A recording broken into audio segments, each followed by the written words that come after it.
Salve galera, beleza? LF aqui resolvendo, na verdade, mais uma questão com muito conteúdo.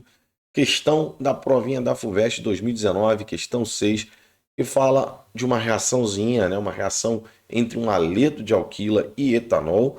E aí ele comprova experimentalmente, né, a reatividade de determinados haletos utilizando um indicador ácido-base. Então, tá curioso sobre essa questão? Vem com o LF, vamos resolver. Esse é o nosso lema. Vem comigo.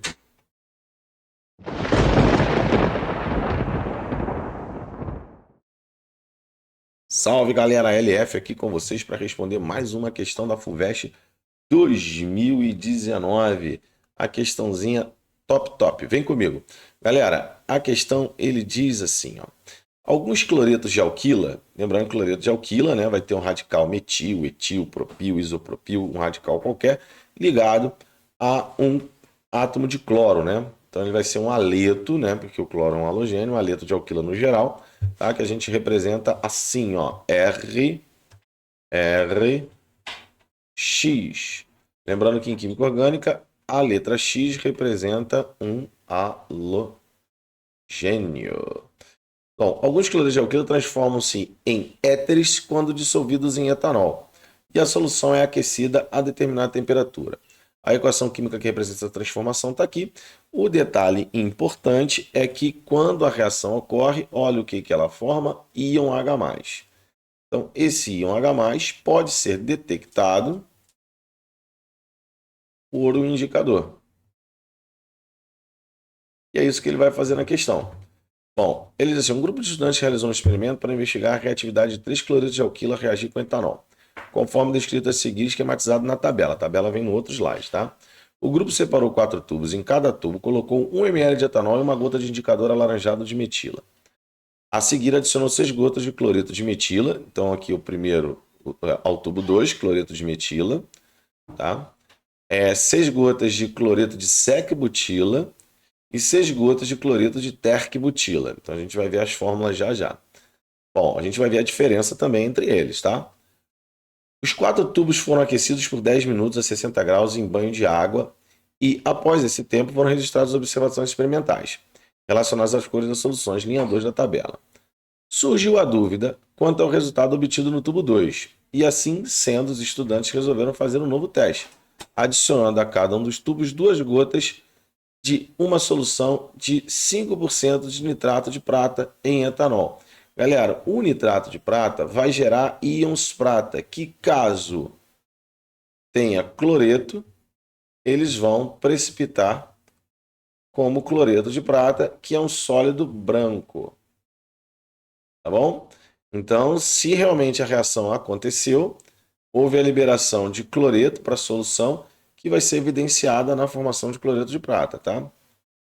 Aí ele diz as observações experimentais, a partir desse teste, também foram registradas na linha 3. Então depois a gente vai ver os testes. Primeiro, vamos aqui rapidinho. Explique por que a cor do indicador ácido-base muda quando ocorre a reação do cloreto de alquila. Então, após a reação, vírgula. Como podemos observar na equação,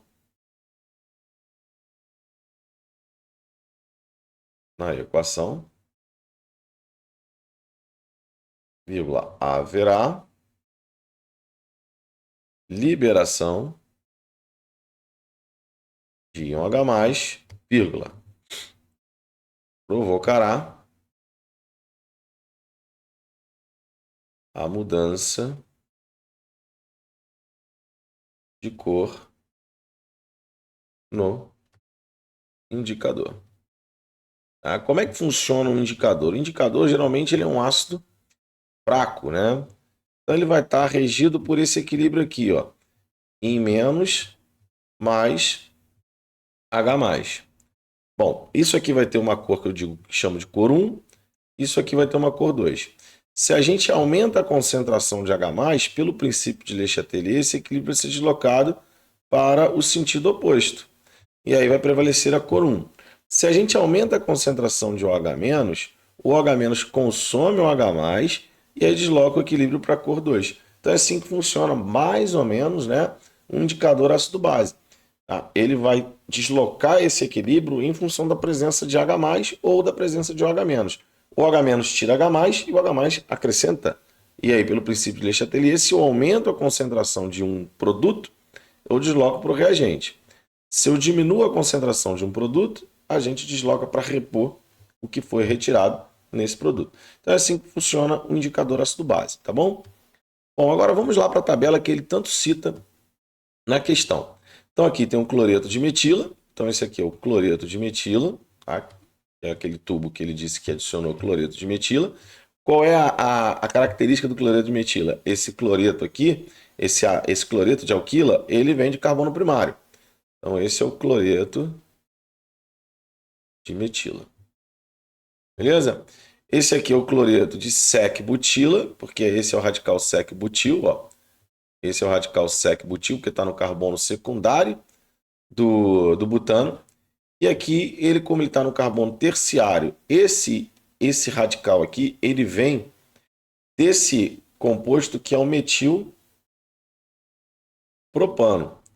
Mas o metilpropano também pode ser chamado de isobutano. Tá? Então, o isobutano ele pode gerar dois radicais. Se fosse esse cloreto aqui, esse cloreto seria o cloreto de isobutila. Mas como ele está no carbono terciário, aqui ele está ligado ao carbono terciário, ele é o cloreto de terc-butila, tá? Porque esse é o radical terc-butil, uma vez que eu tenho que diferenciar ele do isobutila, tá? O cloreto de isobutila seria esse aqui. Beleza? Então, olha só, ele diz o seguinte, quando ele só bota etanol, o indicador fica amarelo, tá bom? Quando ele coloca o indicador, né, na solução de cloreto de metila, o cloreto de metila vai sair, né? E o H do álcool também sai, mas só que não sai tanto, né? Por que que não sai tanto, LF? Porque ele está dizendo que é levemente avermelhada, tanto que ele comprova, tá, pela formação de cloreto de prata. Então aqui ocorreu a reação, mas não tão evidente quanto aqui, que ficou vermelho e foi um precipitado branco mesmo. Então aqui formou realmente, né? E aqui a reação foi mais vigorosa, mais intensa. Tá? Essa reação foi mais intensa. Deixa eu só voltar esse intensa aqui. Ou mais intensa. Foi mais vigorosa. E essa aqui não ocorreu. Tá? Essa reação não ocorreu. Bom, ele diz assim, ó, dê a fórmula estrutural do produto orgânico e a fórmula do precipitado formado no tubo 3. Então, o que é um tubo 3? Está aqui. O tubo 3, a gente vou desenhar ele assim, ó. O cloreto vai vir para cá. Ele vai reagir com o etanol. Tá? Vou colocar aqui o etanol. Esses dois aqui vão sair. E aí vai gerar o nosso querido amigo éter aqui. Ó. Tá? Com dois carbonos. Deixa eu melhorar esses dois carbonos aqui. Vou colocar ele assim. Ó. Pronto. Beleza? Então nós temos aqui o éter formado. Tá? E o precipitado gerado é o cloreto. Ele só pede a fórmula estrutural. E a fórmula do precipitado formado no tubo 3 é o cloreto de prata, tá? Você pode botar ele sólido aqui, mas você bota aqui precipitado branco. Beleza? E aqui é o éter formado. Bom, com base nos resultados experimentais, indique a ordem de reatividade dos 3 cloretos de alquila investigados no experimento. Ele quer com base nos resultados experimentais, tá? Com base nos resultados experimentais. Então, o mais reativo, ele pede assim, ó, com base, indique a ordem de reatividade. Então, a ordem de reatividade, eu vou do menos reativo. A reatividade desse aqui é menor do que a reatividade do... Deixa eu apagar aqui. Eu vou escrever CH3, tá? Que é melhor. Um CH3Cl. E a reatividade dele é menor do que o cloreto de sec-butila, né? Então, deixa eu fazer aqui a fórmula dele para ficar parecido lá. É igual, né? Que eu ia fazer aqui, mas só para ficar igualzinho lá, que a gente tem no quadrinho, tá? Então, esse aqui, né, vem de um carbono secundário, esse no carbono primário, esse no carbono terciário. é menos reativo. Então, ele justifique sua resposta com base nos resultados experimentais. Então, a partir da intensidade,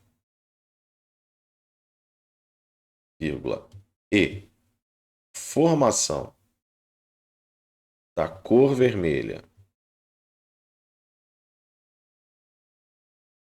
proveniente da formação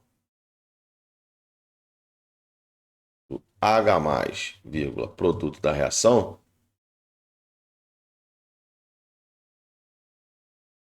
podemos concluir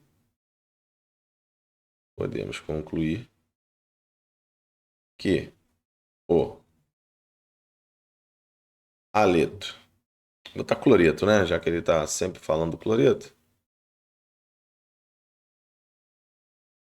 O cloreto de sec-butila é o mais reativo, seguido do cloreto de metila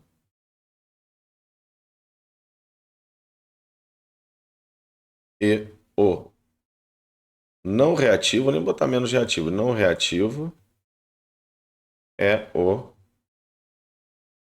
cloreto de terc ou terbutila. Tudo isso baseado o quê? Na intensidade da cor vermelha, ou você poderia também acrescentar na formação do precipitado branco, evidenciando também a presença de cloreto. Tá? Então você poderia complementar aqui a sua resposta, aqui eu não tive espaço, mas você pode complementar a sua resposta aqui colocando que as evidências experimentais, como a intensidade da cor vermelha e a formação do precipitado branco, levam, né, a concluir que o cloreto de sec-butila é o mais reativo, seguido do cloreto de metila e, por último, o não reativo é o cloreto de terc-butila. Beleza? Então dá para você fazer uma resposta mais ampla, né, pegando os dois resultados experimentais. Mas do jeito que está aqui, tá tranquilo também. Belezinha, galera? É isso aí. Beleza, galera? Então, olha só, para quem tem curiosidade, né, o nome desse éter aqui, a gente poderia também colocá-lo como o éter etil sec-butil, né? Então, a gente poderia chamar ele de etil sec-butil éter. Beleza? Sec-butil tá aqui e o radical etil aqui. Belezinha? Nomenclatura de éter não é tão cobrada assim em prova, tanto é que ele nem cobra o nome, tá? Nomenclatura de éter que cai são os éteres mais simples, né? Éter que não tem radical, não tem ramificação aqui como esse teria. Beleza? Tudo bem, galera? Bom, a gente arriscar da nomenclatura oficial, ele seria o metóx, que é o radical menor, metóxi, metil, propano.